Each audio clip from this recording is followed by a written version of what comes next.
Good afternoon, everyone. I'm Shweta, and I welcome all of you on behalf of CSR Universe to this special roundtable conference on sustainable environment. We also welcome the audience who have joined us and who would be joining us through the live broadcast via our Facebook page. So let's begin this session. Environment, sustainability, climate preservation, clean energy, these are no longer just buzzwords anymore. Governments and businesses around the world recognize how decisive these aspects are if we want to survive and thrive in the future. But even with such strong economic, environmental, and social case for investing in greening our trade, a number of obstacles still remain. These relate mostly to limitations in financial and human resources, weak regulatory frameworks, lack of proper enforcement mechanisms, and of course, poor economic infrastructure. Now, with environmental concerns becoming one of the most pressing issues faced by corporations and social stakeholders alike, it becomes crucial for us to learn from the experts about best practices, successful interventions, challenges, and opportunities that lie ahead. The CSR universe has been reporting on environment-related matters like climate change, net zero, green trading consistently. So in today's roundtable discussion, we aim to bring forth the collective insights of social sector leaders who are working towards promoting a constructive mechanism which can lead to the betterment of the environment. The topic for today's roundtable is Role of CSR towards creating a sustainable environment, past learning, challenges, and future intervention opportunities. I'm truly privileged to welcome our esteemed speakers for today's discussions. Allow me to introduce them. We have with us Dr. K.K. Upadhyay. He's the professor and chairperson at the Center for Sustainability and CSR at BIMTECH. He's a widely respected development professional with over 4 decades of experience across government, not-for-profits, corporations, and academia. He has pioneered several outstanding social enterprises that include Safal, Apni Yojana, Bastar Integrated Development Program, and Health of the Urban Poor. We have with us Colonel Prakash Tewari. He is one of the board of directors at Grameen Impact Ventures. Colonel Tewari has been working for over 3 decades in the areas of social, environmental, and educational management, as well as greenfield and brownfield projects. He has an in-depth understanding of handling various environmental and resource-based conflicts in development projects and initiatives. We are joined by Ms. Vidhya Bhojan. She's the founder of Right Dots. Her organization works on consulting, guiding, and mentoring CSR leaders and NGOs to make the right impact on ground. She also helps organizations in developing strategy for their CSR business goals.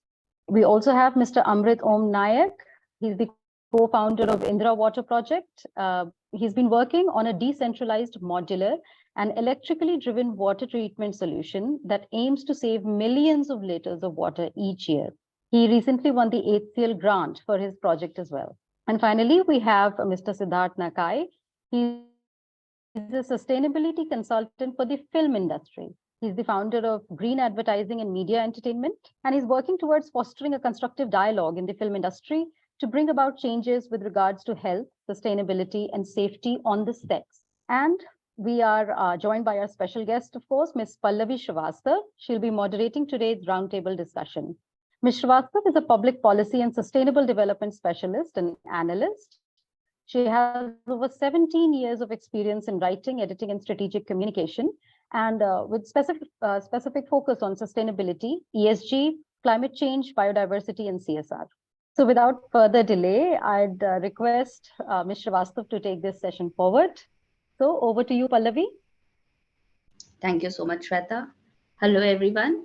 I'm very excited to be part of celebrations today, and not just because of the very relevant topic, but also because of the eclectic mix of the panelists here.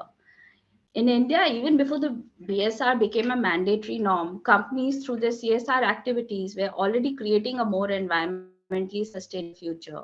However, our current CSR practices, do you believe they are enough to address the challenges of climate change and other environmental issues? Dr. Upadhyay, I'll first like to get your views on this, please. Do you think what the companies are doing through their CSR practices, I mean, most of the BSR reporting, if you look at them right now, have the time they are just reporting to their CSR activities. So do you think that's enough? Thank you, Pallavi. It's always the advantage to be first. Uh, and I have been part of this journey, a journey with Colonel Saab and others. We have seen it working for the time. It was called development when the ESG came, CSR law started. The time when we started CSR as a mandate, as a law, the whole concept was very different.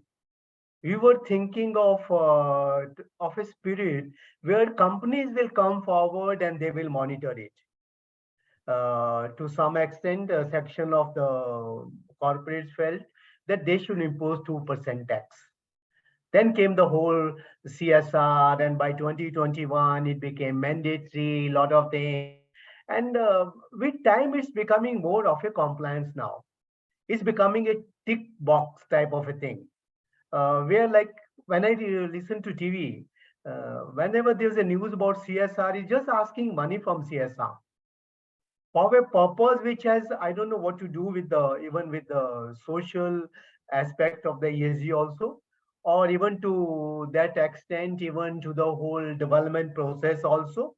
Like recently for Tiranga Abhiyan, we were supposed to spend money on Tiranga Abhiyan. So a lot of those type of things have been happening. And where environment has come in, that itself becomes very questionable with time, because things are not made. It's becoming more a compliance, a tick box type of a thing. And then this whole BRSR, where people are still struggling at the grassroots. Grassroots, I mean, in the companies also, in the communities also. Because somewhere I find that link between community and the corporates, still we are struggling with that link, how to implement it. So I think a lot of things which are happening, they're happening in a way that most of the stakeholders, the actors in this, are still not very clear about how to go about it.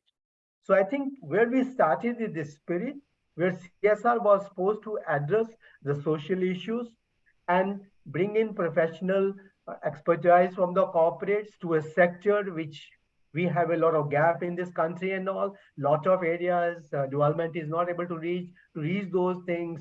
Where we are now, we are again at the crossroad, where environment as 2% CSR, not much money goes towards it. But generally, let's not talk about 2% only. Let's not talk about CSR. Let's also talk about how a company earns its 98% of the other profit also. So it's all about earning profit. And to me, being in corporate for long, profit is not a bad word, which in India looks like when you go abroad and talk to others. That's what the basic difference. And for India, I don't know why people think profit is a bad word. And companies are basically what they call, I want to repeat that word. Actually, my next question is on return on equity on the investment that we are doing on ESG. But I wanted to get Colonel Tewari's view also on this. Sir, Dr. Upadhyay mentioned the disconnect between the corporates and the grassroots. How, and also the gap that we are seeing in where the money is actually being spent by the government or by the respective stakeholders. So, what are your views here? Do you actually feel, because I'm asking you because you work with the at the grassroots level. So, do you believe that there is a disconnect? Yes, yes, I do feel that there is a type of a disconnect, because first we have got to be clear, because so many terminologies have come in during this time, because we talk in terms of CSR, we are talking in terms of sustainability, and we are talking in terms of ESG. Now, I get confused at times because when we started and I joined the Tatas in 2000, there were no CSR rules, anything. We were doing CSR. But at that time, what was happening was our CSR processes were embedded into our business processes. And when our CSR processes were embedded into the business processes, the only thing that used to happen is, what is the form in which the reporting had to be done? And the reporting had to be done in a GRI format, and where we had the ESG as well. So CSR was a very, very small, minuscule part of the ESG, where because everything was related to the environmental, the social, and the governance part, and out of around 68 to 70 parameters, the CSR parameters were not more than 8 to 9. And that's why, and there were various forms of reporting, and that is the way the whole journey evolved. The actual problem came up when the CSR rules came into place, because now, and when we were talking of CSR at that particular time, the CSR did not include 2% of the profit. It was, we were spending around 3 to 4, for example, in Tata's, we were spending around 4% of our profit at that time. When I joined the Jindals at that time, we were spending around 3% of the total this thing. And when I talk in CSR, it is not only about the profit, it was also about, we used to get certain permissions from the government for doing certain type of projects and for doing business. So there were a lot of regulations which were laid down by the Ministry of Environment, by the Ministry of Mines and Minerals, by the Ministry of Water Resources. And each of these ministries had a component of the CSR where in the LOI it was clearly stated that 10% of the project cost had to be spent on the CSR activities. Now with the 2%, nobody is talking about those type of the statutory things which are required by the Ministry of Environment, by the ministry. Everybody is talking about this 2%, and this 2% is minuscule. To give an example, when I was in JSPL as the president of CSR in education, my CSR budget was 1,200 crores per year. By 1,200 crores, after which 2% statutory was only around 250 to 300 crores. The rest of the 900 crores was the one which was laid down by the various ministries and the LOI, but nobody talks about A plus B plus C, only talks about A, they only talk about 2%. So since both the two things are not aligned and they're not aligned with the business, so I don't think so it is meeting that type of a requirement. And that is because we have also got to understand, because when we are talking in terms of sustainability is about a company. The sustainability has got something totally different. When we talk in sustainability, these are development goals. But when I'm doing CSR, I've got to understand CSR, am I doing it from a protection point of view? Am I doing it from a development point of view? I'm doing it from an impact point of view. So companies have got different strategies, and that 2% is very, very minuscule. So that's why I think it is, so at times I also get surprised when all these different type of technologies are there, these words are used, and how are these being integrated into one so that we can get the real picture. So as far as I'm concerned, I don't know, and I don't think so they're meeting those challenges of climate change. And as far as the environment is concerned, because the concerns are totally different as far as business are concerned. And when we talk in terms of sustainability, in talks of that, it is totally different out here.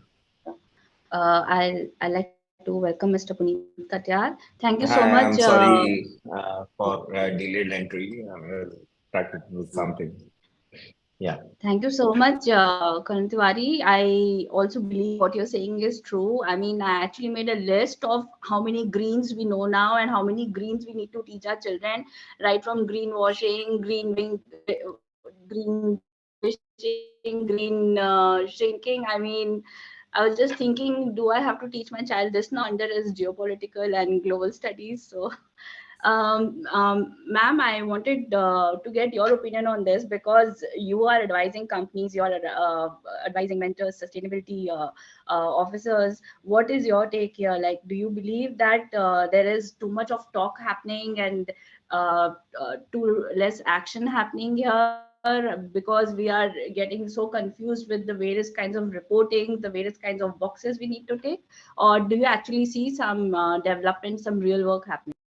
Absolutely. As Mr. Upadhyay and our Colonel rightly said, they were looking at a larger picture. So even now, when we talk to companies, we've always been telling that CSR is not something new. It was just called philanthropy before. And it's after the rule that it was called CSR. And when it was made a mandate, as Sir rightly said, it's become a checkbox approach. So looking at mere data statistics that we're talking about, in 2021, out of the 25,000 crores which was there available for CSR funding, only 4% went into environment. So now that the companies have been given a choice, a wide list, I would say, of 12 things or 13 things for you to choose from. So you start telling, okay, I will do something in education, something in environment, something in healthcare. That's how the approach is. They want to put their hands into everything. Whereas, the understanding of what am I doing as an organization, how am I contributing to the climate change, and what can I do, to help that understanding is something which is always missing. When we speak to corporates, more often that's something that we see. And more than the amount that is being spent as CSR, the term, I would say what is more important is ISR. What is your individual social responsibility? How do you build your own employees? How do you make them, aware of the fact that as an organization, this is what we are doing to the environment, and we have to do something which will neutralize it. So that understanding is something which is missing. And in terms of CSR, there are a lot more things which can definitely be done. True. Mr. Nayak, what do you think are corporates, giving, you're working in bringing in technology in wastewater recycling. And I know that there are lots of municipalities which are actually reusing the wastewater generated by different, industrial or household through, Delhi is doing it, and there are lots of other municipalities which are doing that.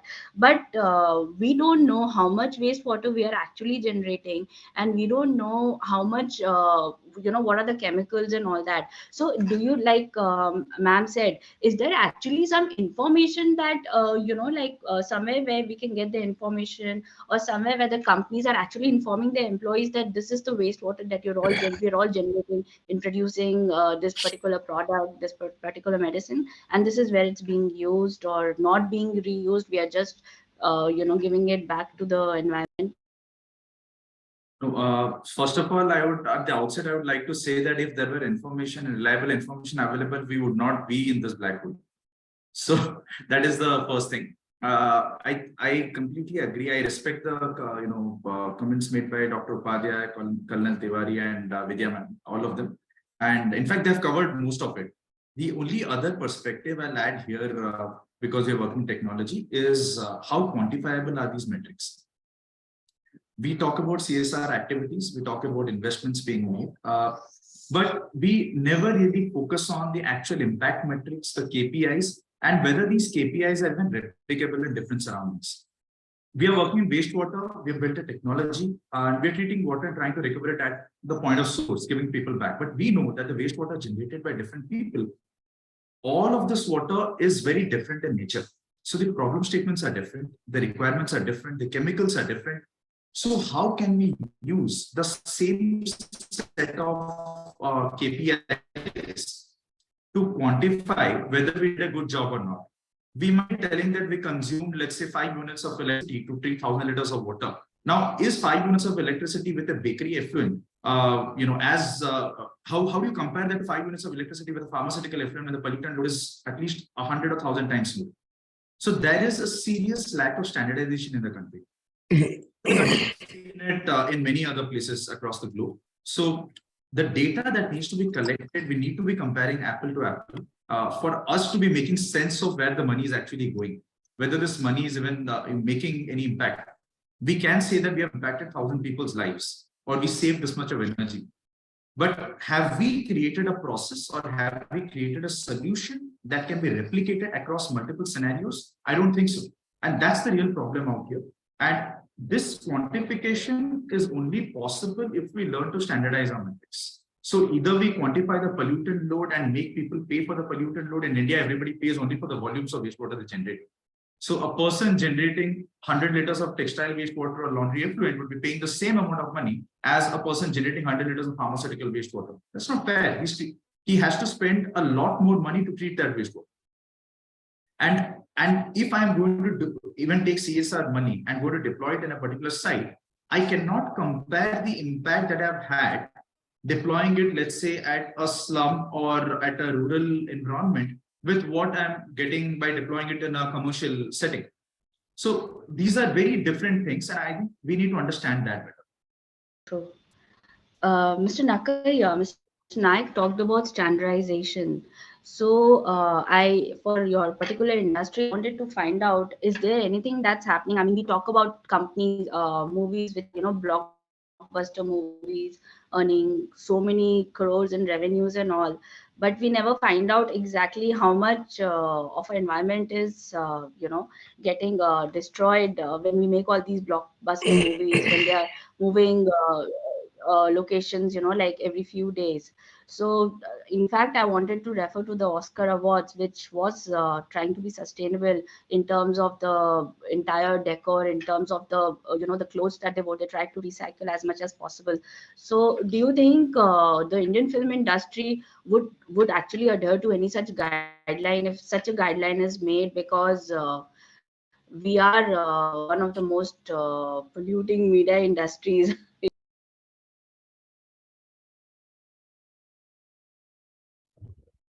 So yeah, so I think when we started off in the industry almost about 6-7 years back, and that time, sustainability as a concept was not, very people have not heard the word sustainability specifically in the film industry and media and entertainment industry. But over the last few years, we have seen that there is progress. People are able to at least take accountability about, what they are what ways that they're generating, what items that they're procuring, etc., how they are managing once their shoot is done, etc.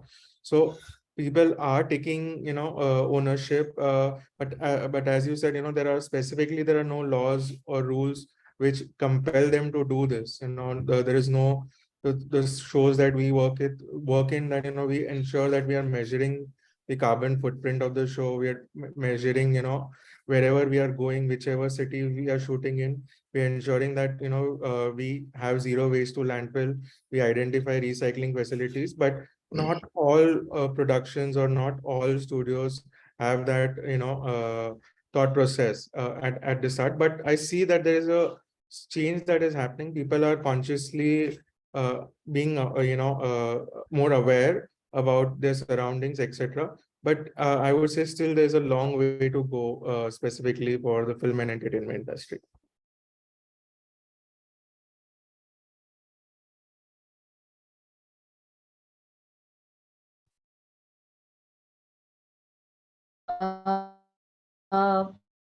Mr.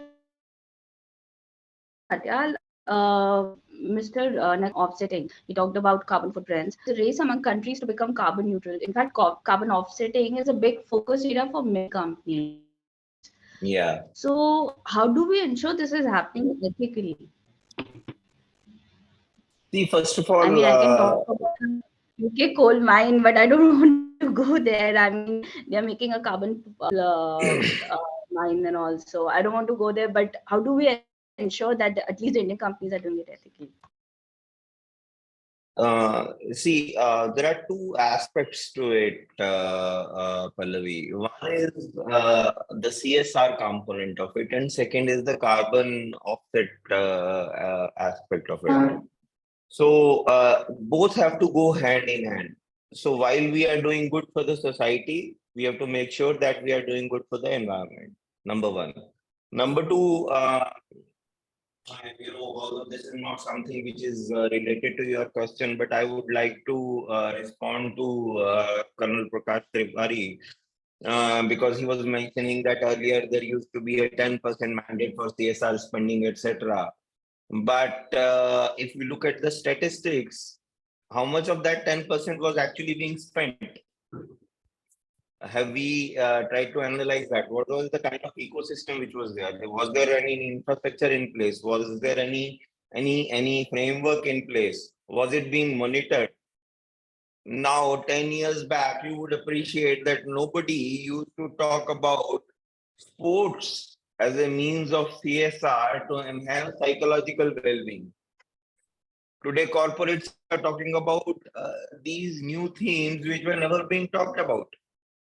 So I agree with the fact that probably it has started with a tick boxes approach, but the fact remains that at least we are one of the few countries wherein there is a legislation in place which mandates CSR as one of the activities by corporates. Number one. So it's a first mover's advantage. Number two, at least it's a process which will take 10 to 12 years or 10 to 15 years to evolve. So what Mr. Nakai and other panelists pointed out, the quantification and the standardization, all these aspects will eventually come, but it's a process which will evolve, number one. Number two, as far as the credibility of offsets is concerned, which is pertaining to the specific question which you asked. So the only solution to that is more standardization, more credibility of the mechanisms which are getting evolved. Because see, you would have observed that every time there is coming up with an exchange, a carbon exchange, a so-called carbon exchange, wherein you get your project registered within a matter of 2 months. But are those offsets credible? No, they are not. So as buyer, one has to be conscious of the enough of the fact whether the offsets which they are purchasing are coming from a credible source or not. And there are there are well-defined parameters by UNFCCC which can define whether the offsets are credible or not. So that process has already been done when the Kyoto Protocol was envisaged. It's just that we are trying to reinvent the wheel.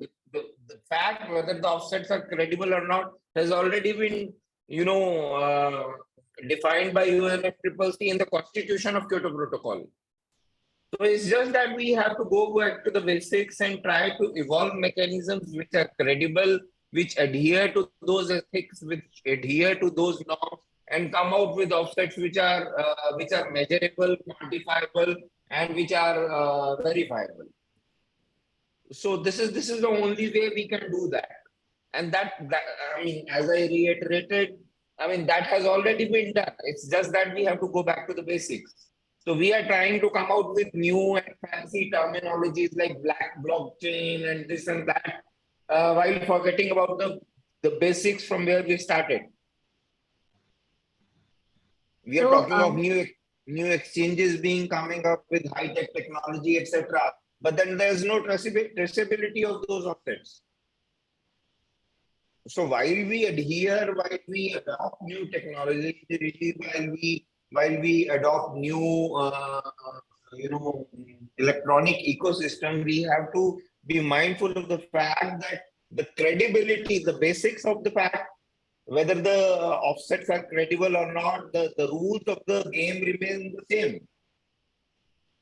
And so we need to adhere to those rules, whether it is 2008 or 2022. Okay, so I understand that. However, just I want to go back to 2008 when we came out with just one law, and now post that there was almost like an army of guidelines, disclosure documents and all for various level of companies and all. So do you think, and this has been said across various forums also, do you storming the market with too many disclosure documents or too many mandatory documents? And do you think maybe it's time to go back and just look at the documents, probably the CSR Act that we had launched earlier, and rework those? Exactly. So that is where the synergy between the CSR and the carbon universe comes into play. As I told you earlier, while we are doing good for the society, we have to make sure that we are doing good for the environment. And so any good carbon offset will be a good CSR intervention as well, by default. Okay, point taken. Dr. Upadhyay, I wanted to check with you about, is there too much pressure on the large caps? I mean, when you look at the MSMEs in the country, there is not, there are no standards for them. There are no guidelines for them. If you look at the pharma sector in the last few months, what has happened, and there's no requirement for them to be sustainable, to be environmentally conscious, to be quality conscious, especially when they're exporting and all. But you know what has happened there. So the Indian pharma sector, which was supposed to be the pharmacy of the world, is now, the reputation is in shambles because of the quality standards and all. So do you think only the large cap companies are getting too much attention by the government, and there should be some kind of guideline for all kind of manufacturers? I fully agree with you. If you see, whenever we talk about CSR or any other law and all, what we talk about top 100 companies basically. And say if you talk about pharma or IT sector, what you're talking, we are talking generally about the top 5 companies only.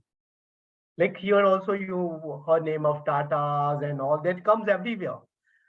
But when you go down the line, like say 25,000 plus companies are supposed to spend CSR money.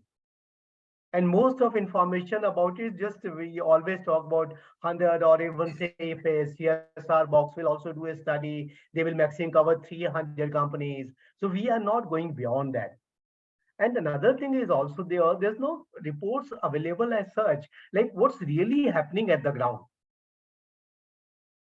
Or you see any survey or anything, it goes to the top companies only in MSME sector and others, and there are not many players also working. Initially, we started with link communities, with the CSR, with the companies. A lot of every chamber started a outfit for linking the two. Where are those now? Yeah. We don't hear about them now. So I think somewhere on the down the line, we have lost that link, and we are not talking much about that. Yeah. Tewari, what do you think? There's a lot of noise about cluster development, and then we heard nothing. There was a lot of noise about self-help groups, and then we heard nothing. Do you think this is happening in waves, that suddenly they try to do something and then they see no success, and then the corporates move back? I'll just come to the previous this thing also, that what you had mentioned. See, I do remember, like when I joined the Tatas, the Tata Power, as the head of CSR and sustainability in 2006. At that time, what was happening is we were doing a large number of big infrastructural projects all over the world. Most of the funding for these type of projects was coming from your World Bank. It was coming from IFC. It was coming from Asian Development Bank. It was coming from the Paribas Bank of Europe. All these banks. Now, all these banks were following certain protocols. When we say certain protocols, for example, the World Bank, we had to adhere to the performance standards. They had 6 performance standards. These performance standards were related to a grievance redressal mechanism. They were related to compensation management policy. They were related to a lot of saving your culture and other part of it. So these performance standards were laid down. When I was dealing with the Asian Development Bank, they had the Equator Principles which were in place. Any of the CSR and any work that we were doing had to adhere to these type of principles. And now also, if we just go to the site, all of them, because the systems were so strong, we had to put it on the net, and the disclosure was so strong, we had to spend that much amount of money, and everybody used to know about it. So what was my main role at that time as head of CSR? Develop those type of standards, develop those type of protocols, so that you were able to implement and you were able to measure the impact in terms of efficiency and effectiveness of all the programs which are there on the ground. That was what I was basically dealing with, and that is what we were getting large number of consultants from India and also from abroad in order to help us in developing those type of indices that we're doing, so that we were able to monitor it at that time. Now also, if you see, none of our Indian banking system have got these performance standards in place. None of other things. So why this has not happened? The role of the government, others should be there as to how they are also able to enforce some of these lending and other agencies which are helping these helping these businesses, so that these protocols can be put in place. And that's how you become CSR compliant, and you're also becoming compliant in terms of other parts of it as well. So that's why when we'll start dealing with it, the point that you said in terms of cluster development, when we talk in terms of SSGs, and when we talk to all of them, These were all put in those type of ESG and those type of framework where we used to put them together and we used to support them. But now with the tick boxes that where now in the CSR, they said these are the only activities which a company has got to do, and they're not aligned to the business. And if they are not aligned to the business and they are not in the business processes, how those things are going to happen? Naturally, the companies have also drifted away. The things have got shifted away. It has gone into a different direction. So that is what my take on it. So, ma'am, two questions for you. One, do you think only the big companies are doing all the work and the small and medium companies are getting away with whatever they've been doing? And do you think that these companies, when they take your help or when they are actually, creating a guideline document for their organizations, if it just happens for a tick box approach, if they're just doing it for that, or they're actually following? Okay, well, I'm very happy to hear from sir that at least those days they had the standards, which was definitely lost down the lane. And now if you ask me, even a smaller company, this is something that I'm seeing when I work with even much smaller companies, that they want to see the impact. Previously, how it used to be is, yes, I want to spend. And now they've come to a thing saying, okay, I'm giving something. What is that I'm getting in return? They would like to see that. So when you suggest in terms of, see, one thing we have to all agree is a CSR, though it is, looked at as a synonym to a philanthropy or whatever, we have to make sure that every project that you, let's look at it as a project itself, that you do has to start with a need analysis and end with an impact assessment. So now that the government has made it mandatory that any project that you do which is beyond 1 crore will have to go through an impact assessment through a third party. So that is somewhere trying to push people to say that you need to make sure that there is a standard which is in place, you're measuring it, you're evaluating it, and you're reporting it in terms of impact. Whereas the ones who don't touch that 1 crore, they get away. But the time you start telling them that, this is what the impact that you've made, it's not mere output that it counts. It's not about, we've planted 1,000 trees this year. It's not about that. So what is that which ties to your business vision? So are you measuring it? Are you evaluating it? Once the funds are transferred, are you making sure that you see what the utilization is, what the productivity has been? So once you start telling this to the corporates, I see a very it's a very welcoming change. I would see they say that way they want a monthly report saying that okay, so this is the standard. This is one reason why they want to look at a CSR consultant rather than doing it themselves. They want to have a third party view into it to say that okay, are we doing it the right way? So even if the spend is mere lakhs, it's a very small amount, still they would like to have an overall view of how the project is progressing and what impact that they've made, not always in terms of number that you can report back, but still they would like to do, see the SROI in that as well. Thank you, ma'am. Mr. Nayak, what do you think? The same question also I wanted to ask you if you're working with startups, because I follow a lot of startup brands and I see in their slogans somewhere, water positive or, water conscious. So what are these labels? I mean, are they actually doing it? I mean, do they just get the audit, the work done by you once and then, they just stop getting it done, or they're actually doing it year after year? Okay.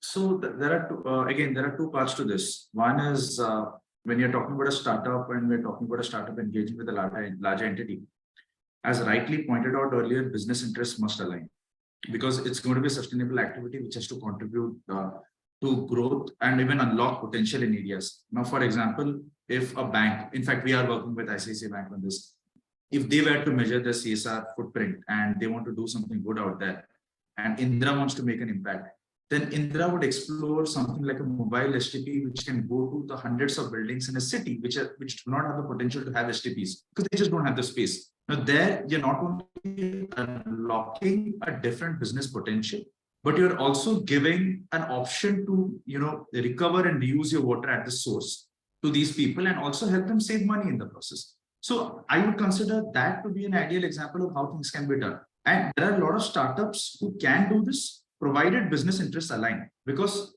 as we said, if some of these targets and some of these checkboxes, they do not align, then either the startup because the startup is doing IP creation, they probably may not be able to align all their interests for the execution part.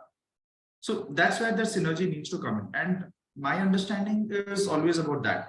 And that is what I meant when I earlier also spoke about quantification. Quantification with respect to unlocking new potential, which is measurable, parameters that actually make sense today, rather than defining a lot of jargons which may or may not be even scalable, may not even suit the technology that's being built. In fact, we are in the water industry. For the last 30-40 years in primary treatment, there's been no change in things that have been done.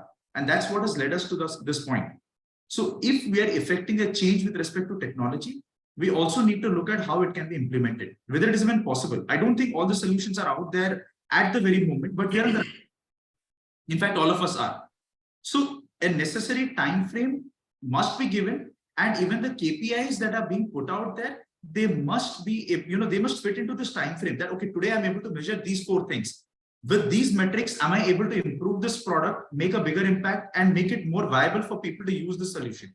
So I would look at CSR activity where it can unlock more potential for every stakeholder involved. Pallavi, I just want to add what Amrit had said. It is basically about how you are able to embed your CSR processes into your business processes. Absolutely. And my whole role during the time when I was at Tata's was we had the TBM, Tata Business Excellence Model. And in the TBM Excellence Model, this is what we created at that time. And that's why when I joined the Jindals, Mr. Naveen Jindal personally interviewed me because he wanted me to do the same thing for the Jindal at that time. And took me 5 years to do that part. And that's why when I joined the DLF also subsequently, it was embedding these type of processes, because everybody is looking at those, because once you are able to embed the CSR processes, but now with the CSR rules, other thing coming in place, there was something amiss, where that integration between both the thing within the business, other things which is to happen. I find that some type of a misalignment which has happened at that stage. That's just, I wanted to add what Amrit had said. And I would just add one more thing. I think Tewari sir would be very happy to know that Tata Steel is actually working and helping us find this, correct this misalignment and figure out ways in which we can implement things in the Jamshedpur smart city, especially so that impact can be created. Prakash, if you may allow to have a slightly different opinion, I'll just take a couple of minutes, because there might be many aspects of CSR. There might be many aspects of social interventions which might not be aligned to the so-called processes or so-called business processes of these large organizations. I'll give you one example. For example, self-defense for women. Okay. Now, this is one area which might not be aligned to the business processes of any of these large organizations. But does that mean that self-defense for women should not be taken as a CSR activity by any of the organizations? No. So the fact that whatever we do should be aligned with the core business process of the organization seems to be basically flawed to me, at least. Now, I'll give you another example. The care for the kids with special needs, autistic kids. Now, this is one area which might not be aligned to the interests and business profits of a large number of organizations, almost 99% of the organizations. Does that mean that it should not be taken as an area of CSR by any of the organizations? No. So the emphasis is on the fact that whatever we do should be aligned with your core business process and should be embedded in the core business process of the organization seems to be basically flawed to me, at least. I may be right or wrong in my approach, but I gave you 2 examples wherein I strongly feel that these are 2 areas which might not be aligned to the business interests of 99.9% of the organizations. Self-defense for women, who cares about that in Indian context? Yeah, Puneet sir, I do agree. We are the country where most number of rapes and most number of molestations happen. So that is probably not aligned to the business interest of most of the organizations. But does that mean that we should not conduct self-defense program as a CSR program in any of the states? No, we ourselves as an organization are having a huge mandate wherein we are conducting self-defense programs for women in Gujarat. Similarly, I gave you the example of special kids. Puneet sir, I agree. But see, what happened as a corporate, I've got to move from a responsive CSR to a strategic CSR, because that's the way that I look at corporate. And when I'm looking at the corporate and I'm doing CSR, Why I'm doing that type of CSR? I'm looking from a strategic point of view. So I'm basically looking at it, whether I'm doing it from a development perspective, whether I'm doing from a protection perspective, or I'm doing it from an impact perspective. I'm not here for development. This is very, very clear as far as the corporates are concerned. Because as far as the development role is concerned, there's a role of the government. They have got their own policies. Yes, in my CSR, I can converge, I can align, I can do with some of the programs with the government, but I cannot do that type of development. If they're looking at that, there's something totally flawed. We have got to be very, very clear. So if somebody comes to me in my village and tells me that you please do on self-defense, I said, why should I do? Because that's not my core. This thing is not strategically aligned to me. Because when I'm doing businesses in so many countries and I'm doing in so many places and I'm doing at a large scale, I've got to be very, very clear about my processes. I've got to be clear of my SOPs, and I've got to be clear whether I can support this particular program, and this particular program is aligned to my them. So any of the programs that we did at that time, we did it that way, so that is how we moved into a strategic CSR and able to move very, very clear. Yes, what is my core competencies? I definitely like to do the CSR into my core competencies and work in those type of areas. So when I was in the power sector, when we were in the steel sector, or when we were into mining others, we were working in these type of core competencies, ensuring that in these areas, and that is where our capabilities and that's where our expertise lie. But and that's where the CSR then we have to differentiate between what is marketing and what is CSR. Now, for example, any organization which is in manufacturing of, say, any particular product, say nutraceuticals. I'll give you an example of nutraceuticals. I won't name the company. Now that company is using nutraceuticals to be distributed in villages for addressing the malnutrition needs of kids. At the same time, it's a marketing tool for them because it gives them leverage to penetrate the villages. So how do you differentiate between what is CSR and what is marketing? Now, nutraceuticals, vitamin C, D, iron, etc., is their core product. Now, they are using it as a CSR tool because they are saying that it is addressing the malnutrition needs of India.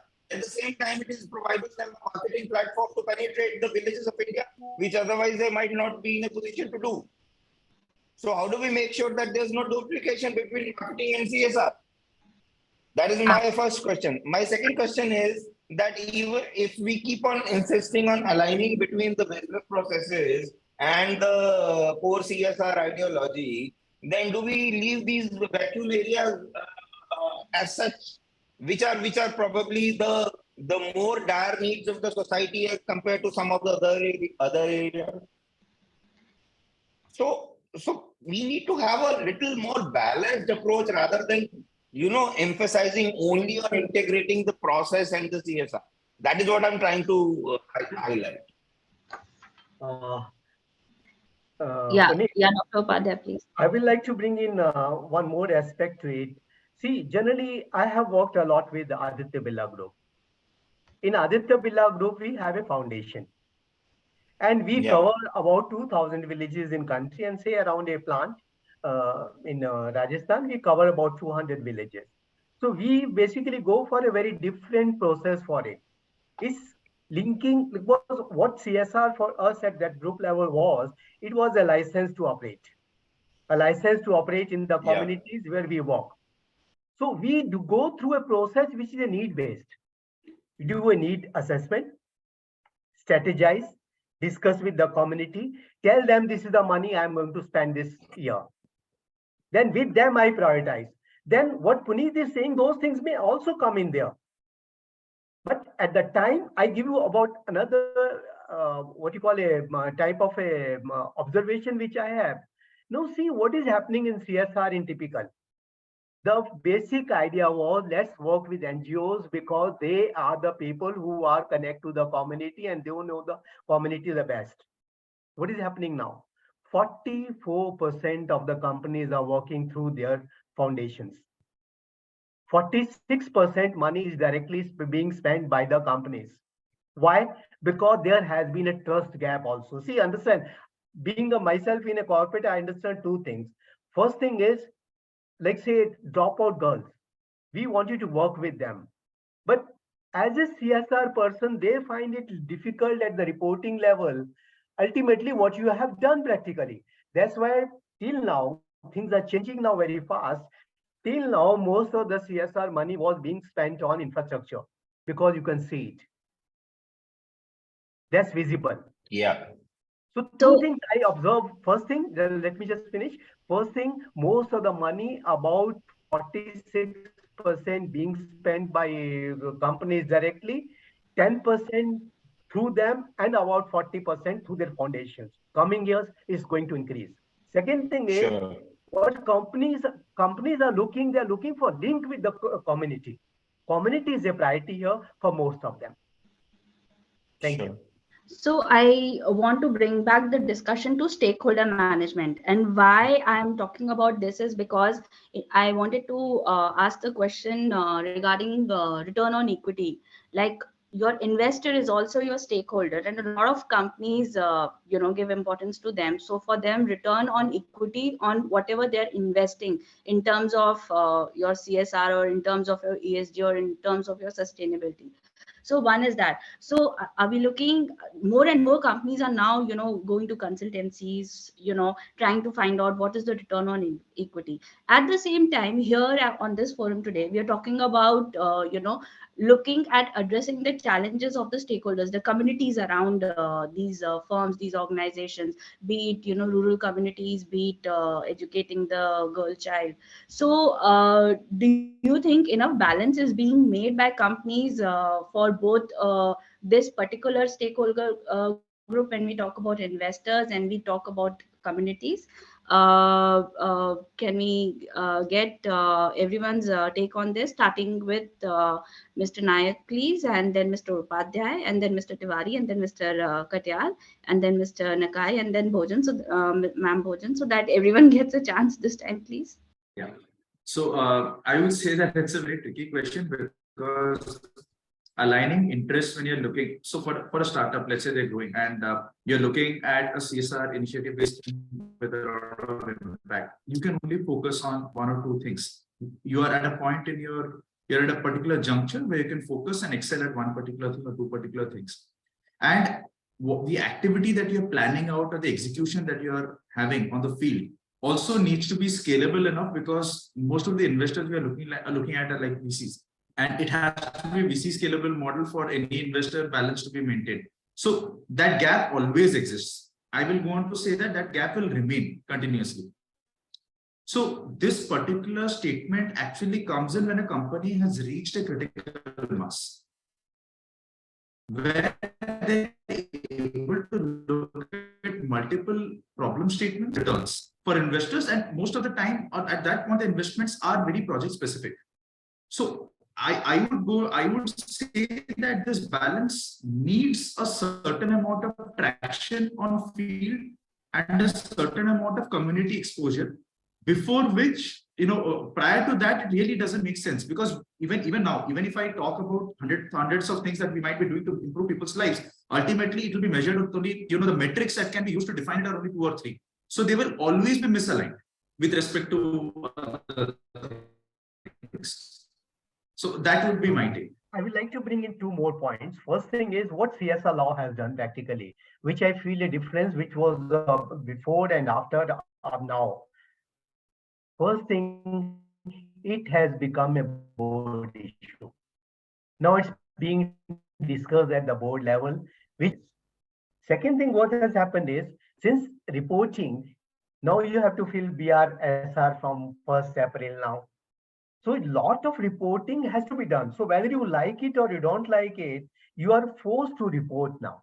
So that's where what has been pointed out, that bringing in consultants and doing impact assessments, and also going for like lot of companies. I won't name the company, the one company which is in cement.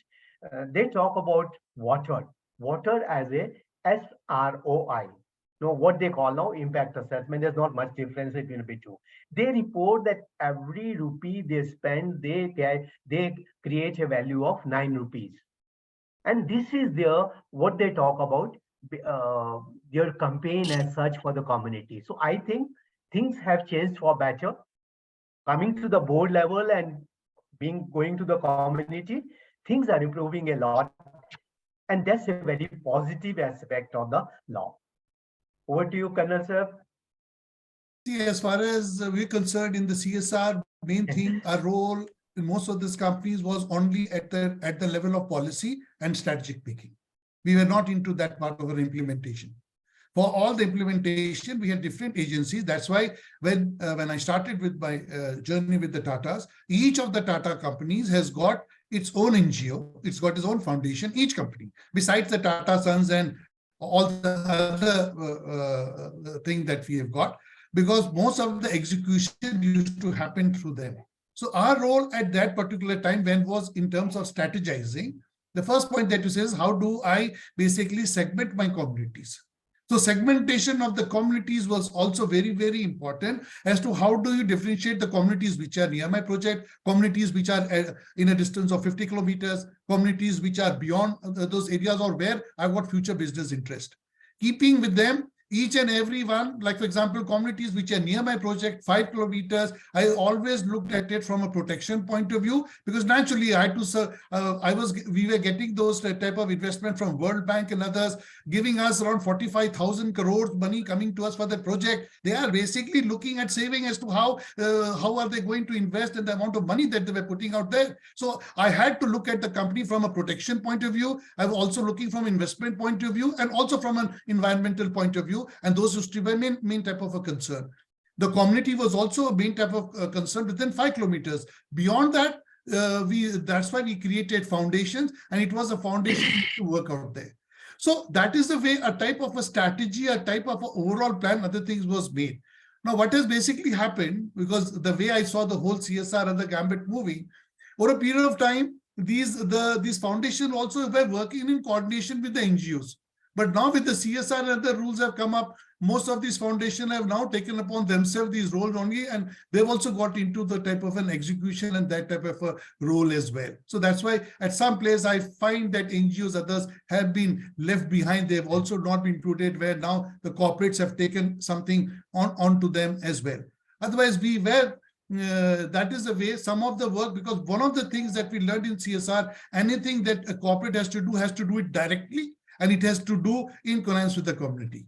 So that is what in 5 kilometers, everything used to be done by us, because there was too much of risk if we had given to anybody else. Beyond 5 kilometers, we used to do with NGOs and we used to do with foundation. So that is the way that we went about it, and that is how we took up various issues, and that's where the whole program used to be aligned.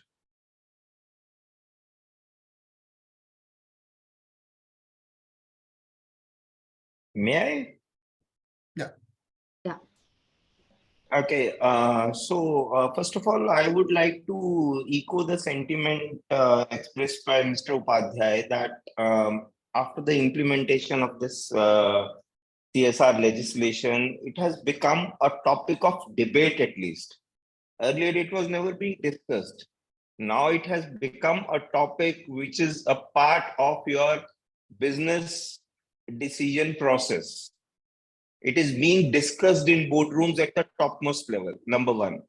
Number two, which I see as a big positive, which I mentioned earlier also, it has enhanced the ambit of activities. If you see, I've also been in this sector for almost 2 decades, and earlier what did CSR entail?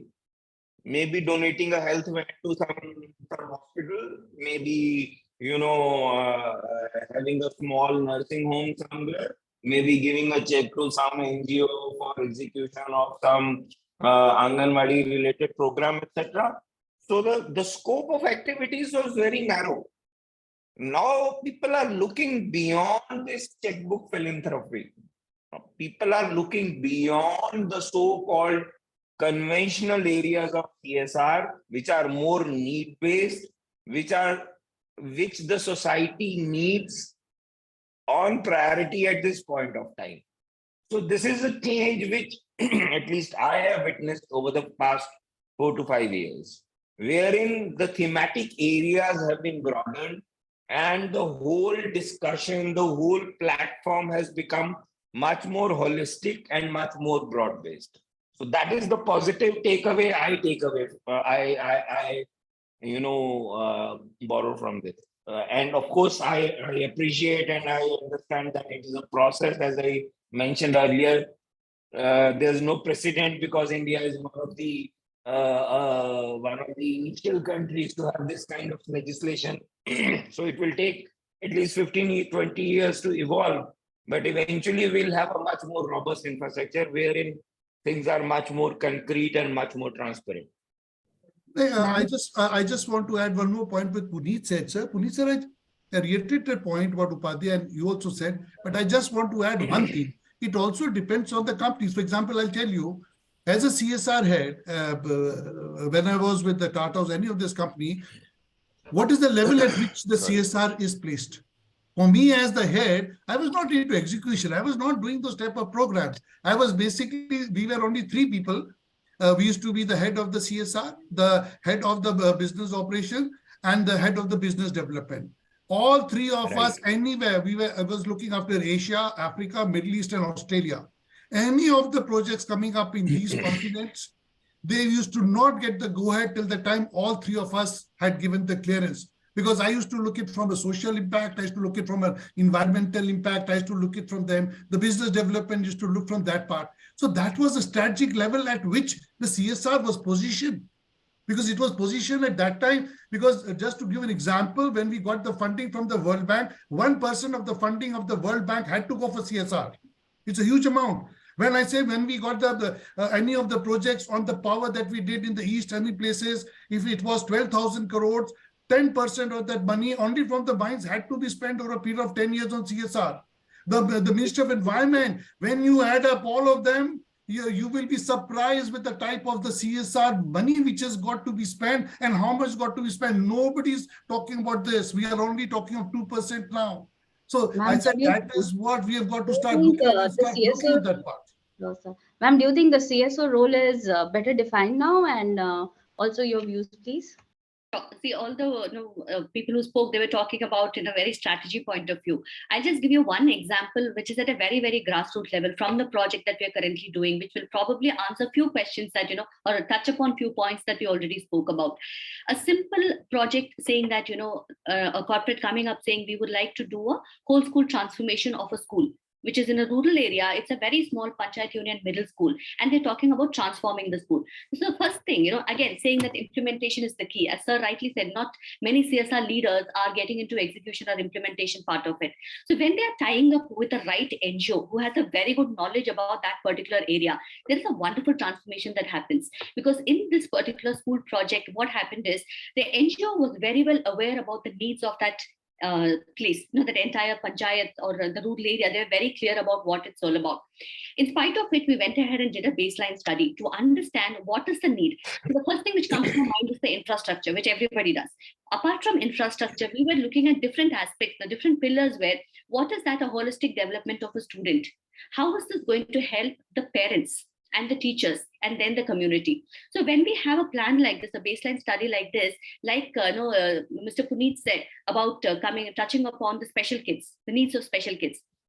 So there is a government rule about the RTI, your RT, right to education. So as part of the baseline study, we also wanted to know in this entire panchayat, how many students we have or how many kids, there are special kids there, and are they enrolled in any of the schools? If they're not enrolled, why haven't they been enrolled? Yes, they have not been enrolled because they cannot be a part of the regular school. They need some therapy. Is there a wellness center which is there in that area? So there arises the need for a wellness center in that particular area. And then when we're talking about, women, he was talking about self-defense for women. Absolutely, for parents. We wanted the parents to come and see. This was a community which has no clue about education. They have not gone into schools, the parents especially. So for them, kids going out is helping them to go for their job. That's how it was going on. So for these parents, we wanted them to come inside where we started off with a simple digital literacy program for parents. How to use your mobile phones? How do you create a mail ID? How do you check your kids' health record on your mobile? Simple things like that, where we started off telling, okay, this is internet, this is email. Then slowly we started understanding from them what their need is. So digital literacy for women, financial literacy for women, if required, your self-defense classes can come as a part of it. So if there is an NGO who exactly knows the need and you've done your need assessment, initially itself, you'll be able to cover all these aspects. And it doesn't not necessarily, if you have a school, you have to focus only on the school. So at the end of 3 years, when we are talking about an exit strategy from this project, we are saying how the school can be self-sustainable with the help of the community around. So this school has now become more like a lighthouse for the community, where the youth there, the educated youth there, come into the school to teach these kids football in the evening. The youth there come back inside to take some tuitions for these school children. And that place is also well utilized because of the infrastructure development that's happened. So I'm really looking at it a very positive thing that is happening to this place, because as sir rightly said, all the CSR, they want to do a lot of good things, whereas they don't have the bandwidth to get into the implementation part of it. But when you know your stakeholder needs, you understand their needs, and you tie up with the right implementation partner, like the NGOs who are doing wonderfully on the ground, this is definitely possible. Thank you so much, ma'am. Great work. It's so nice to know about such awesome work happening. And Mr. Nakai, like ma'am said, that there's a need for such a person who actually can connect, who can actually identify the problem in the particular area and then work on it. So do you think for each industry, do you believe that we need to have such experts? I mean, or for a particular company, like the sustainability officer can be someone else, and maybe there should be one who's just looking after stakeholder management and identifying the actual needs of each stakeholder and addressing it. What do you think? Sorry, can you please repeat? Do you believe that there's a need for the expert who's actually identifying the needs of a particular stakeholder for a particular sector or of a particular region, and then working on it? Do you think there's actually a need for such an expert specifically to your industry and then for other industries also? Absolutely. I think so. The way we work is that, many times we go to very remote and sensitive locations. For example, a recent shoot that we did was in Manali, and even before going to the city, we identified that what are the core sensitive areas that are there in and around wherever we're going to shoot, and we already reached out to different NGOs, ensuring that if at all we're going to be generating waste in and around that area, how we're going to handle that waste. And also when we go to these locations, we ensure that there is a lot of community engagement with our crew, because the crew gets a chance to interact with local. So we invited local people, local school children to visit our sets, so the crew could interact with them. We visited certain government schools where we thought that they didn't even have dustbins, so we donated dustbins to those schools. Likewise, we've seen a lot of trash that is being seen on the mountains, so we did a trek for trash drive with a crew, where we collected trash along with the local authorities there. Likewise, whenever we go to say, like last year we went to Ooty, and we realized that there are these remote grasslands, shola grasslands, which are depleting. So together with the crew, we planted around 700 grasslands. So many of these CSR projects are very long-term projects. So we usually try to map whether the organization has any long-term commitments in any particular regions, because they have projects happening pan-India. And if at all they do not have, if at all we go to a certain region and we develop or we do a small activity in that region, we try to see if there is a possibility to scale it up. For example, one area that we went to the local authority, and they asked us that, would you be able to, since you guys are a team of artists, would you be able to just adopt or maybe paint one wall for the school, the local school? And together with the crew, we did that. So the studio in question, or the network in question, we took this to them, and they thought that there's a possibility to maybe create a larger CSR project out of this, which would be more in sync with their value system and with their ethos in terms of art or supporting culture, etc. So something of that sort, having that real-time knowledge of being on the ground, we're able to translate that into action in some form or the other, and bring that intelligence to the studios, and maybe help them in betterment or creating a project from scratch. Okay, so again, this is a question for the entire panel, and I don't want people to get angry, but I want to know: do you think the CSR rules per se, they are very limiting? I mean, the taxonomy needs to expand. I have gone through it, and I don't think that. I mean, there's so many elements that are not there. So suppose if you're talking about gender, and there was a Niti Aayog report last year which was talking about gender mainstreaming, where they are identifying that the third gender is not being recognized. So, one is that. So when we talk about, women related, what about the third gender? So one is that. I mean, I believe that the CSR rules per se, we need some update. Or look at climate resilient infrastructure, climate resilient bridges. When someone is, building a school for children, or someone is creating an infrastructure for nearby farm and all. But, either they can build a regular school or they can build a climate resilient school, but for that they will need the requisite amount of, and they will not want to go that extra mile because it's not being covered. So again, the question is for all, whoever wants to go for it Pallavi, first. Yeah. sorry to interrupt. I just Mm. wanted to modify the question because since this session is on environment, so Yeah. I would request all the panelists to just focus their answer. I mean, this is a very relevant question, but could you answer this question in context with the environment? Because just one thing I wanted to add, that implementing any kind of environmental solutions, it's a very costly affair. So, especially when it comes to, say, smaller business, the large caps can do it, although it's a challenge for them also. It's a challenge that they are facing, but they can come up with solutions. When we talk about smaller businesses, I think the topic came up in our discussion. So, how can they balance this kind of investment that they would need to make in order to make themselves, say, carbon positive or whatever the term is for that? And how can they balance it with the long-term gains that they would have? Is there any mechanism through which they can see it as an investment decision? I mean, I hope I'm making it how clear. do you encourage people to, invest in a climate resilient bridge instead of just revamping a 100-year-old bridge?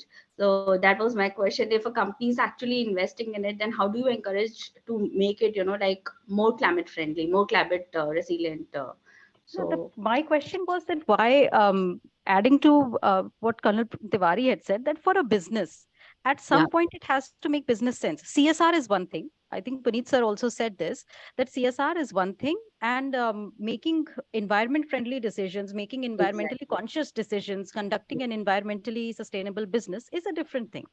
So why would a business, especially a small business, invest in conducting its affairs in an environment friendly way if, at least in the short term, it doesn't bring them any returns?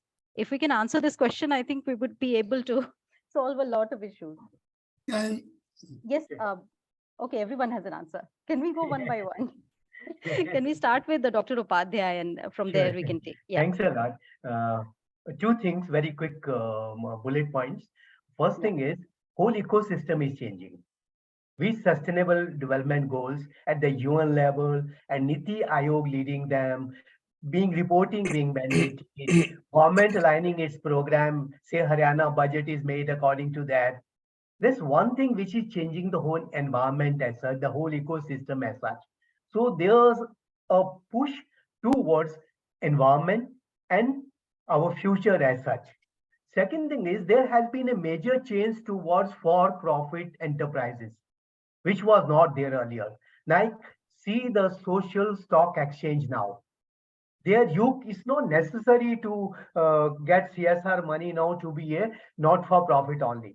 You can get it as a for-profit organization also. And third thing is startups, Digital India. If you combine all of them, the whole shift is towards social enterprises. So social enterprises are engaged. So I will like to point out the whole ecosystem is changing in a way that everybody is aligning with the international goals now. Over to you, Colonel sir. I will only say that, see, as far as we were concerned, because we are doing big infrastructural projects, and it had a lot of impact on the environment. And I just want to give you one small example. Was out of the 4 UMPPs, ultra mega power project of 4,000 megawatts, which were to come in the country in 2006, only one of the Tatas came up. None of the others were able to come up because of environmental and other type of concerns that we had. One of the concerns, like, first of all, we have got to understand as a type of a CSR head, and that much amount of funds have to be put on the training of the CSR head so that they themselves are able to understand what is the impact of their industry on as far as the environment is concerned. You have to spend, for me, for example, 1 year I was sent to the US just to study as to what is the impact of our particular industry on climate change. And when I did that type of study and came back, and when I went here, so one of the first things which I found was we were having a power plant next to the Arabian Sea. The government of India rules allowed that there could be a difference of 10 degrees in the temperature between the inlet and the outlet. And this was affecting the marine ecosystems. And this was also affecting the livelihood of all the people staying on the Arabian Sea. Now, the question which came up as a CSR, this thing was, I had to look after the livelihood of that particular people also. Projects all over the world. China was facing a lot of problem in Mekong and in other areas. I went there, studied the problem on the ground, came back to the country, and I said, no, we have got to decrease the temperature from 10 degrees to 6 degrees, to 7 degrees. It was costing 450 crores, a major decision. It went up to the board level, but we were able to convince, and that's why one of this particular project came up in the country. Why did other projects did not come up? So what I'm saying is we have got to be responsible at that time. And when we are dealing with those type of projects, we are dealing with ecosystems. We are dealing with terrestrial ecosystems. We are dealing with marine ecosystems. We are dealing with altitude ecosystems. And that is where the strategy comes in. That's where the CSR, other things are going to come in as to whether we do we require those type of gasifiers there? Do we require those type of biodigester? It is very easy. At a small level, say, oh, Himalayas ke upar mein aap ye biodigester lagao do, but that small biodigester also has an impact on the climate if you do not have that type of a knowledge, if you do not have that type of expertise as to how it is going to affect. So that is where the whole thing comes in. And that's why I said it is more about the strategy, how we are able to align the business interest also, the CSR also, and also as far as your social other interest are concerned. So that is the way we used to look about it and we went about it. Over to Puneet, sir. So specifically responding to the query which Ms. Shweta posed, how can we make climate resilient and environment friendly projects more sustainable from a financial perspective? And here, if we recall, initially we talked of a credible carbon mechanism.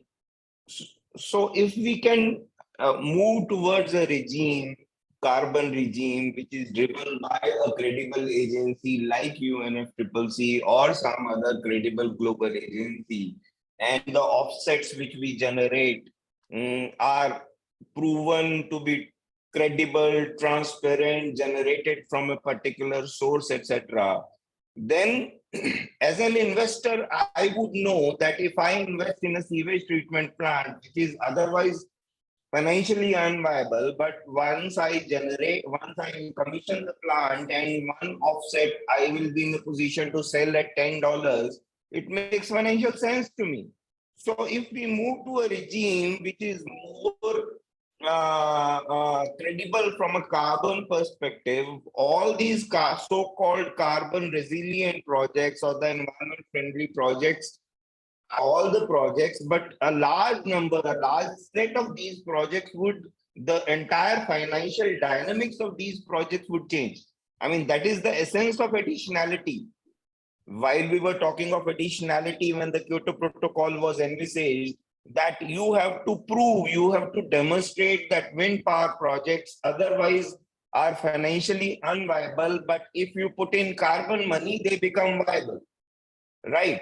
That was the essence at that point of time. Now, wind and solar in itself has become viable to a large extent. So that is why they are not eligible under most of the mechanisms. But then there are so many other technologies which still remain unviable. But then if we have a credible, globally recognized mechanism, which is presently not there because it is so fragmented. But once we have that kind of common platform, and I know that once I invest, I will be in a position to sell my offsets at a price of $12 or 12 euros, and my return on equity will be more than 16% or whatever is my benchmark. I'm sorted. So that will take care of a large number of these financial issues, techno-financial issues. I mean, that is my take on it. So carbon as a credible tool can play a big role in mitigating this particular challenge. Yes. I think it was Mr. Can I- Nayak's turn, or yes. Yeah, so like from my perspective here, the thing is very simple.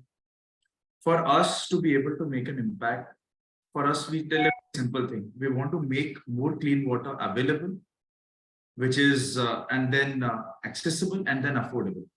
Available is the part where that is the part where we are making this resource more available to people without which nothing is possible. Accessibility is the part where the social cost comes in, and affordable is the part where the financial part comes in. Those are the things which we would look at.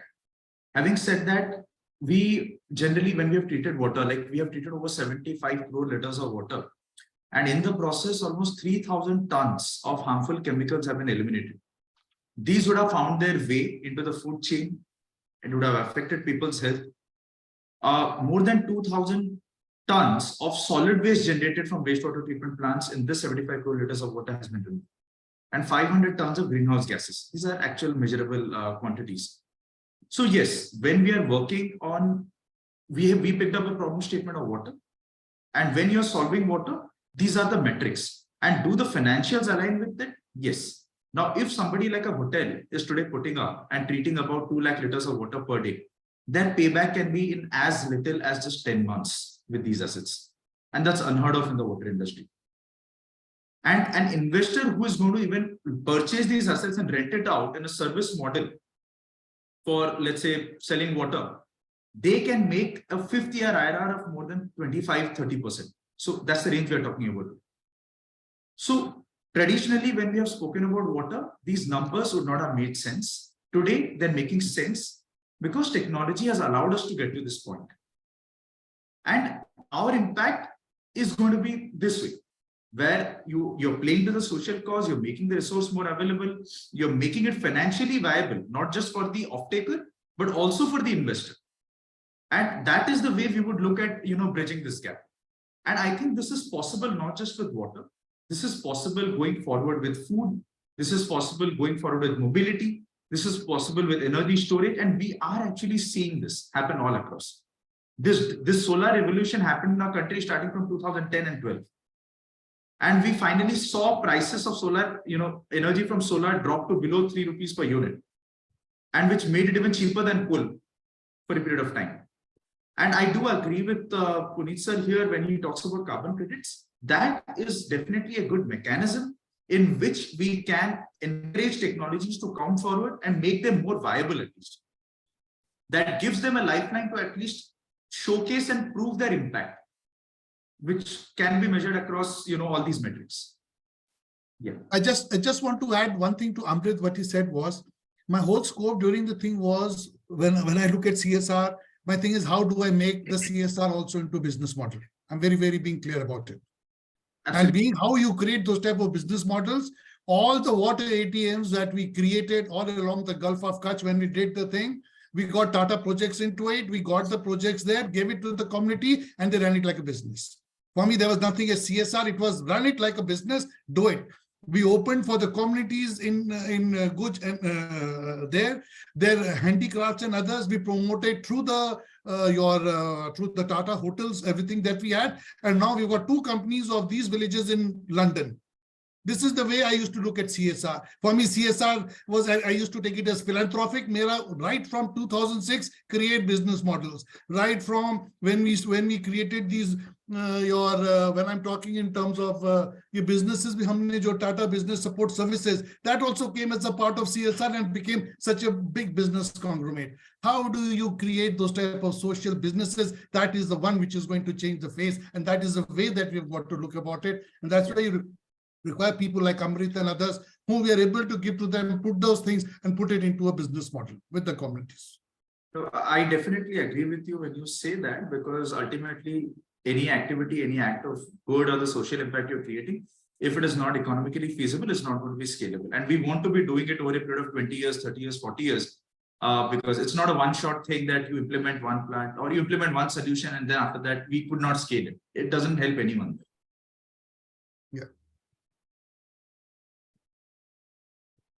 Ms. Bhojan, yeah. Sure. So again, when it comes to sustainable practices, it's definitely an expensive affair. That's one reason why a mid-sized company and small-sized companies shy away from doing anything with respect to environment. So it's just that it takes a little longer to see the impact. Where you invest in a solar or whatever, the investment is definitely very high when you start off. Whereas they are not aware that, when it comes to at least one thing which is making a difference today is the carbon accounting that they are asked to be do. One, we all are aware that we don't have a planet B. So the current planet, everybody knows that we all are contributing to it, be it automobile company, be it a manufacturing, be it a IT company, all of us are contributing to it. So everybody is very much aware that we have to give back to this sustainable practices. So now in terms of, they're doing it in a very small way in terms of carbon accounting, where they're looking at their travels, which is taken by their employees, or encouraging their carpooling system. These are very, very small initiatives which they come up with, and IT companies ensuring that they are completely gone solar. And it's not just for their own, but they're also looking at how they can have their employees do it, as well as people who come under the same supply chain do it. So this is all as a part of carbon accounting. Once you ask them to start reporting it, you see a difference in the way they react to it.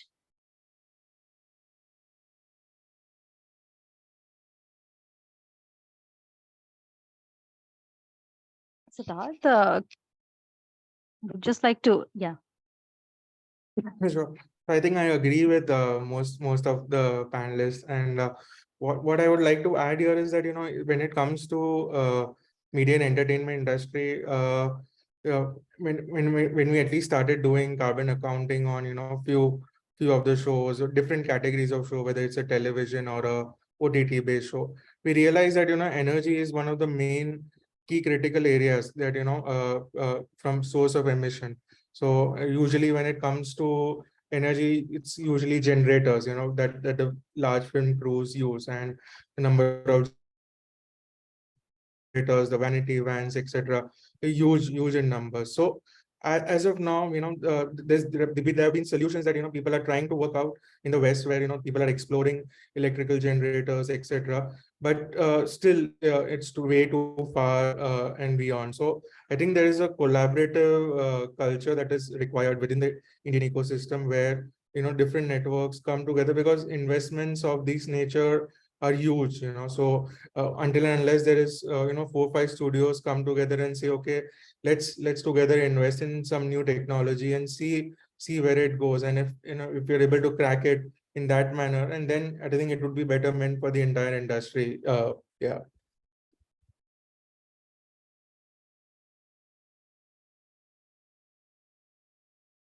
One thing I just like to add, Siddharth, what you said is, I'm now an advisor for a Bollywood movie, and they told me, okay, what is one thing that we want to do in CSR? Manka, how do we create business? How do we create opportunities for the artists and others so that we are also able to get them into the platform?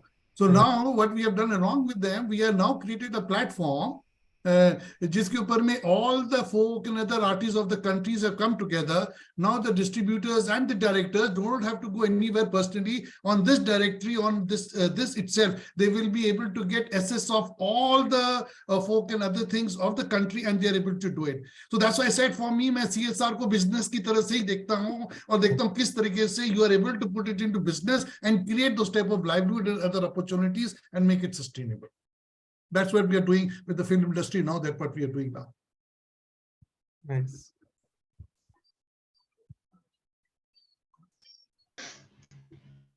So one last question, Shweta, am I allowed? Yeah, Hello? do we have the time? Okay, then I guess It's all this one will be the next one, but so hypothetically, who do you think India's environment brand ambassador should be? okay. It's a short one. Yes.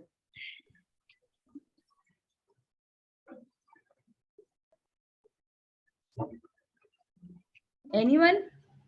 I can't. Achha, nobody has spoken yet. I thought. Yeah.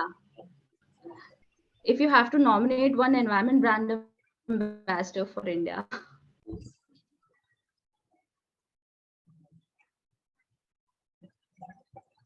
who would your pick be, Pallavi? Have you someone in mind? I don't know. As far as I'm concerned, my brand ambassador that I've taken were the people from whom I learned about rainwater harvesting, like Bhola Ram and others, when I was doing the mapping of the aquifers in the Thar deserts. And we were doing the schematic mapping of the complete Thar desert.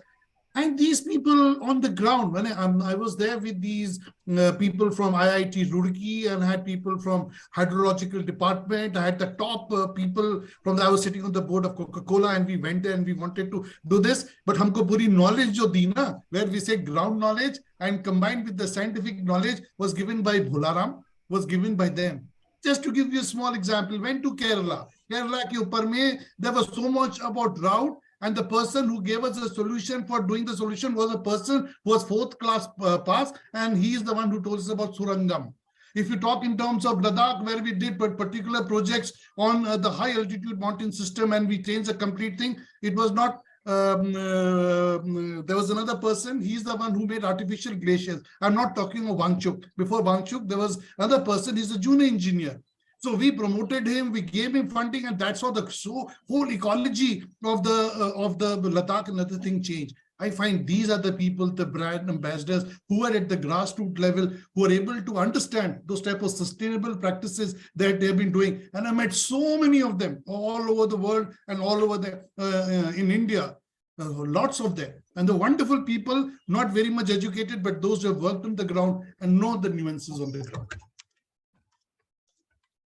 Yeah, I would have nominated. I was just saying one thing because. Could you say it again? Yeah.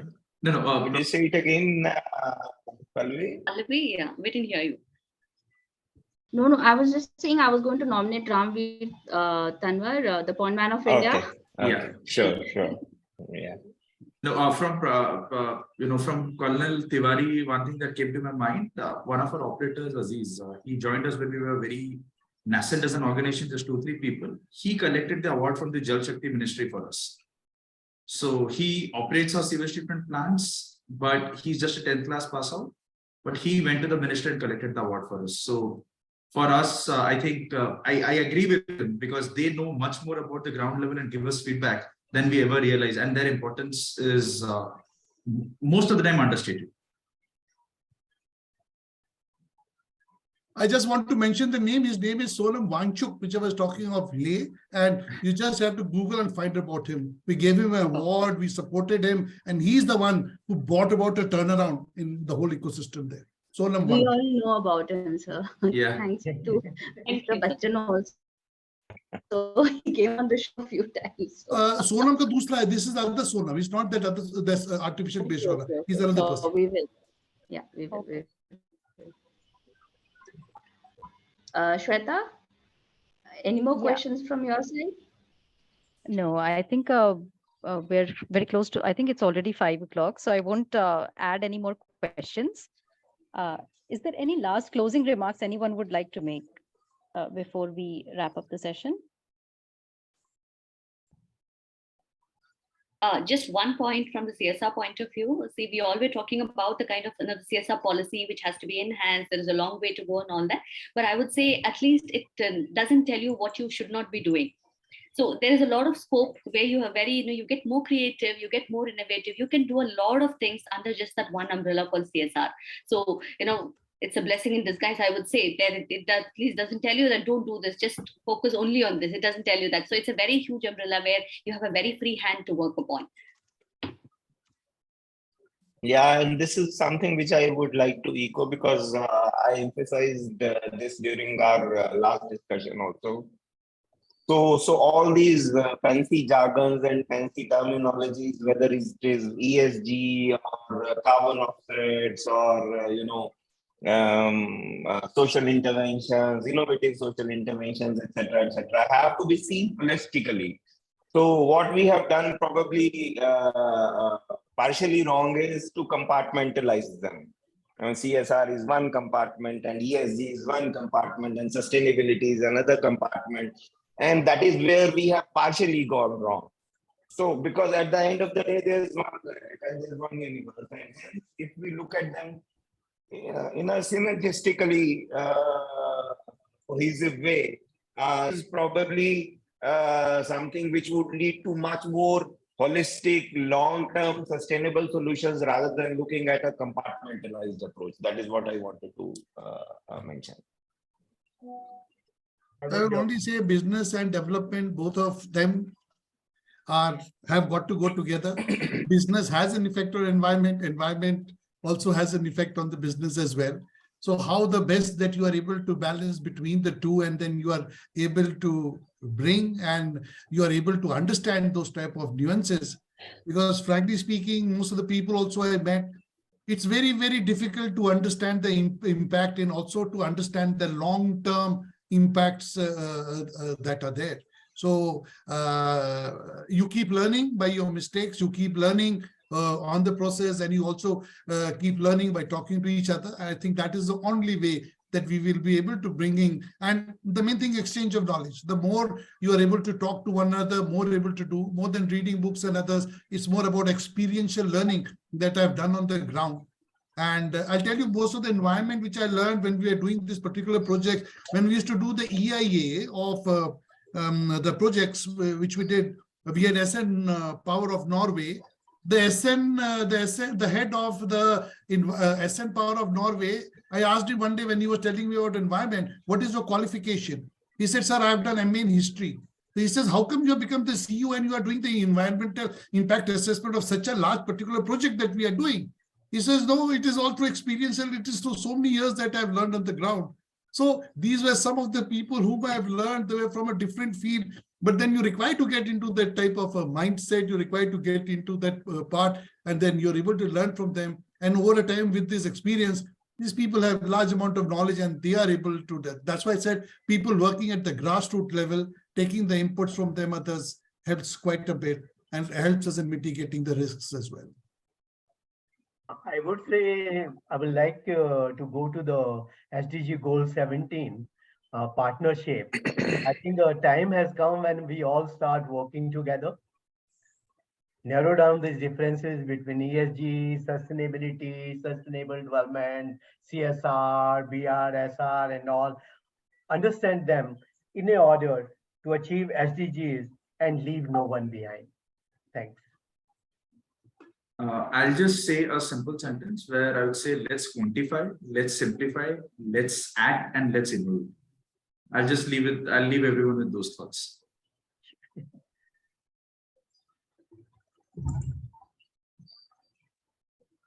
Thank you so much, everyone. I'm sure we all learned a lot today, and let's keep the discussion active. So hope to see you all soon, very soon, the next round of discussions. Just Pallavi, there is one. Sorry to interrupt again. May I just request for everyone to have their everyone has their cameras on. We just wanted to take a picture as Sumesh. Yes. Yes. So that we have. Thank you. Done. Yeah. Done. Thank you. Done. Thank you, everyone. Yes, Thank Pallavi. you. Sorry. Thank you. Yeah, I didn't want to miss the chance of a picture. So. Yeah, no, that's most important. But thank you again for sharing this platform with me. I mean, I had a great experience, and I'm going to tap into your knowledge, please, because I will be working on a lot many more research projects. So hope to get in touch with you then. Sure. Thank you. Thanks for your time. Thank you, everyone. Thank you. Right. Thank you, Thank you for the everyone. wonderful discussion. Bye-bye. Thank you. Thank you very much. Thank you.